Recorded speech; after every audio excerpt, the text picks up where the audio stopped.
ಇಂದು ಬೆಳ್ಳಂಬೆಳಗ್ಗೆ ಲೋಕಾಯುಕ್ತ ಅಧಿಕಾರಿಗಳ ಮಿಂಚಿನ ದಾಳಿ.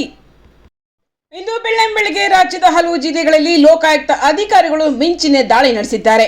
ದಾವಣಗೆರೆ, ಬೆಂಗಳೂರು, ಧಾರವಾಡ, ಮೈಸೂರು ಹಾಗೂ ಶಿವಮೊಗ್ಗ ಸೇರಿ ಸುಮಾರು 20ಕ್ಕೂ ಹೆಚ್ಚು ಕಡೆ ಏಕಕಾಲದಲ್ಲಿ ದಾಳಿ ನಡೆದಿದ್ದು 4 ಸರ್ಕಾರಿ ಅಧಿಕಾರಿಗಳ ಅಕ್ರಮ ಆಸ್ತಿ ಬಯಲಿಗೆ ಬಂದಿದೆ.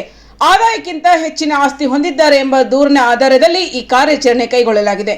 ಇನ್ನು ಮೈಸೂರಿನ ಲೋಕೋಪಯೋಗಿ ಇಲಾಖೆಯ ಮುಖ್ಯ ಇಂಜಿನಿಯರ್ ಪುರುಷೋತ್ತಮ್ ದಾಸ್ ಅವರ ಮನೆ ಮತ್ತು ಕಚೇರಿ ಸೇರಿ 11 ಕಡೆ ತಪಾಸಣೆ ನಡೆಸಲಾಗಿದೆ. ಮಹತ್ವದ ದಾಖಲೆಗಳು, ಚಿನ್ನಾಭರಣ ಮತ್ತು ನಗದು ವಶಕ್ಕೆ ಪಡೆಯಲಾಗಿದೆ.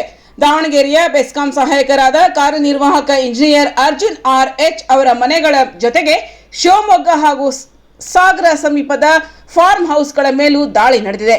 ಇನ್ನು ಧಾರವಾಡದ ಸರ್ವೇಯರ್ ಸೋಮಲಿಂಗಪ್ಪ ಅವರ ನಿವಾಸ ಮತ್ತು ಕಚೇರಿಯಲ್ಲೂ ತಪಾಸಣೆ ಮುಂದುವರೆದಿದೆ. ಬೆಂಗಳೂರಿನ ವಸತಿ ಇಲಾಖೆ ಸೂಪರಿಂಟೆಂಡೆಂಟ್ ಇಂಜಿನಿಯರ್ HM ಜನಾರ್ದನ್ ಅವರ ಮೇಲೂ ಕ್ರಮ ಜರುಗಿದೆ. ಇನ್ನು ಲೋಕಾಯುಕ್ತ ಅಧಿಕಾರಿಗಳು ವಶಪಡಿಸಿಕೊಂಡ ದಾಖಲೆಗಳ ಪರಿಶೀಲನೆ ಮುಂದುವರೆದಿದ್ದು ಮುಂದಿನ ದಿನಗಳಲ್ಲಿ ಇನ್ನಷ್ಟು ಮಾಹಿತಿ ಬಹಿರಂಗವಾಗುವ ಸಾಧ್ಯತೆ ಇದೆ.